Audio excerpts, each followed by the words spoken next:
You get to rebuild based on a foundation of worthiness. Okay, do it with me, Queen of Wands. Actually, do this with me. Let's embody the difference between like doing the most out in the world because you're feeling like you have something to prove. I have something to prove, you know, like drumming with the fingers and like doing all this and doing all this and doing kind of like this erratic, quick, external motion with your fingers, everything all outside of you. And now, Aries, bring it in. Okay, let the wrists go limp. We're embodying Queen of Wands. Let it go limp. Bring all of that energy you're expending outside of you right back into yourself.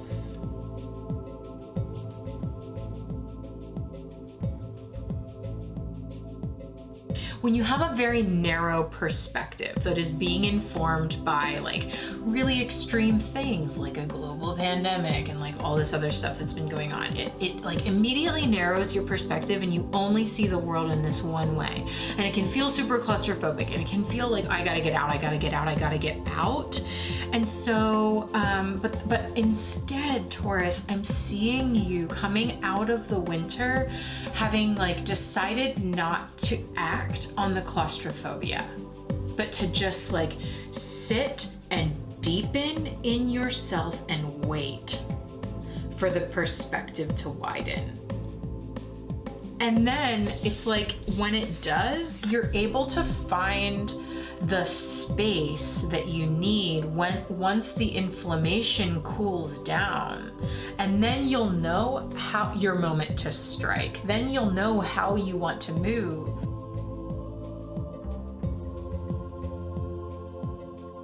There's a lot of potential this spring for you to step into your power and recognize your power and like project that out into the world. And it's this like, finally you're embodying some element of your wisdom, of your really, really deep wisdom, stuff you know in your deep, deep bones. And I like that it's like stepping into your power. Look at the way the lions are stepping forward, stepping up. You are stepping up into a powerful position or a powerful sensation in yourself, and that is being projected outward. It's like you are informing the world with that, with what you, and it's changing what you see, I think.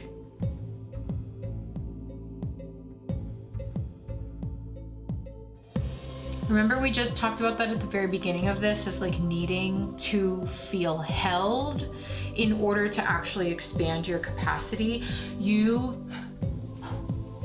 Cancer, if you want to expand to be this like strong presence out in the world once again, you cannot do that from a place of suffering, a place of not having what you need, or a place of carrying way too much weight and way too much stress and way too much burden. You need a foundation that's secure. So in order to access creation, in order to access the energy you need to go out in the world and do and make, you can't do that when you're running on empty.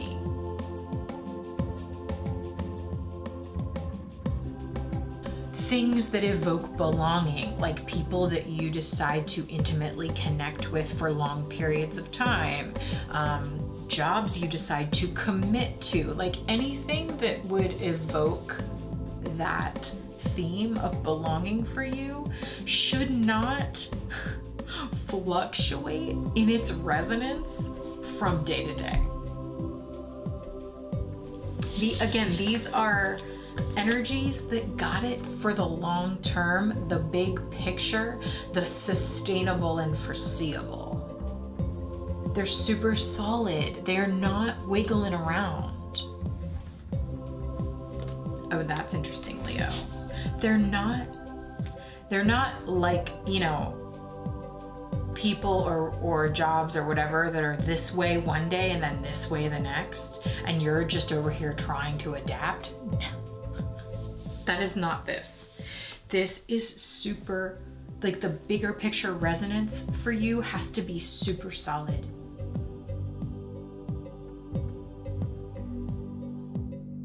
The best thing you can do is recognize that this is a growth spurt, and that you need to let go. You need to let go what is clearly being released or removed, or let it go and wish it well. Super emotional.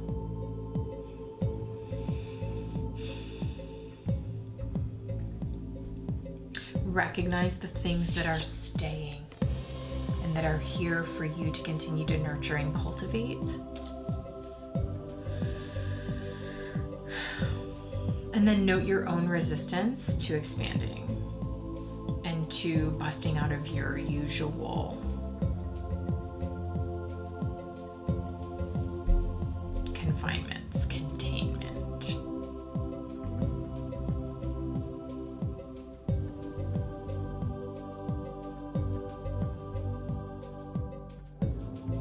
Maybe I'm talking to someone who is having this like repeated frustration experience of like putting your all into something only for it to dissolve, or only for you to realize like you can't keep doing that, or it's not actually giving back to you in a way that's sustainable, so then you have to cut it off. And it's like, hold on then, like pause before you decide to go all in, like King of Pentacles, all chips in, on something that might not have a long-term gain. Step back, go into this introspective space before you go ahead and take another leap off of another cliff into another new venture or chapter of your life, and say, hold on, before I open to this and like sit into it and root into it, is this something that could give me this? Can this hold me long term?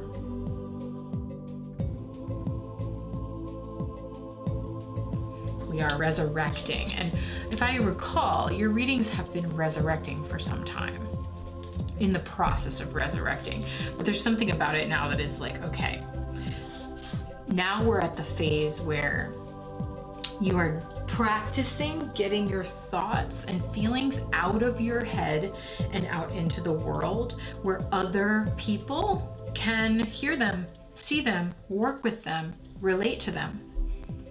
And that will change how you see your life. And it may be uncomfortable because it is asking you to get out of your comfort zone and bring your actual, true, authentic self out into the world and change the rhythms you may have gotten very comfortable in. But there is abundance out here in the world, Scorpio. And it wants you to meet it.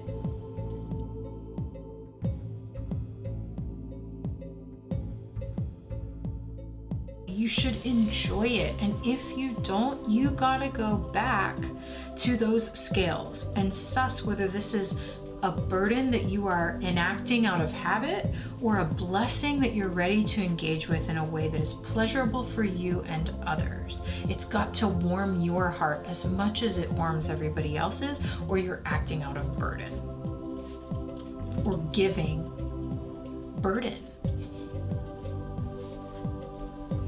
And that's why maybe when that happens, it's not well received from others, because they're like, they can sense energetically like there's something sort of heavy about this, and I don't know why, and I'm not gonna engage in this way.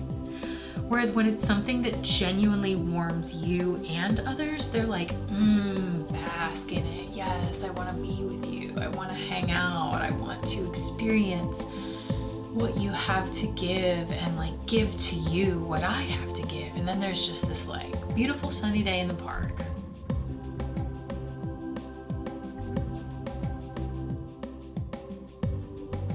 that potential, that seed, that energy that's just been dormant right under the surface all winter, or maybe longer for you, Capricorn, if this is like a wider scope of your life kind of thing I'm talking about.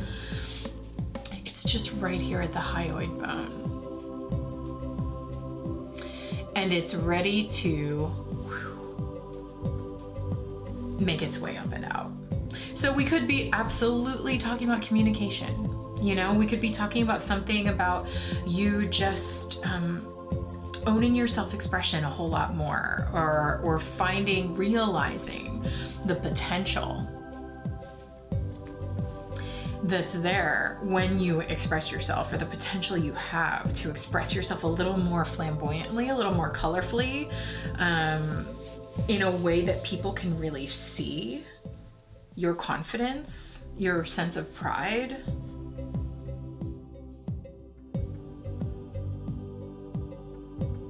And so something here has become more flexible and stronger through you understanding your own resonance, your own intrinsic yes and no.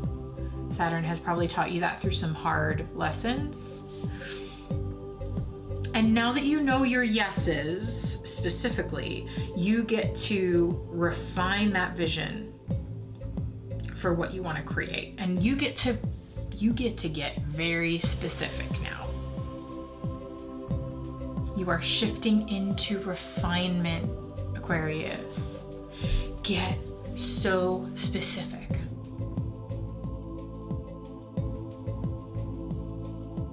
Okay, Pisces, now we're talking about you. We're talking about water.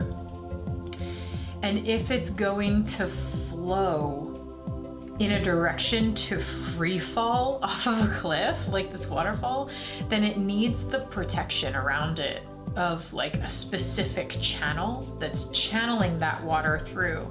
And this is an image for Pisces that I hadn't thought of up until this point, of Saturn moving into Pisces. Because if you think of Saturn, you think of structure. And if you think of Pisces, you think of not so much structure, you know, like much more flow and much more like free flow, mutable water sort of flowing wherever. But maybe Saturn moving into your sign is creating protective channels for your Piscean energy.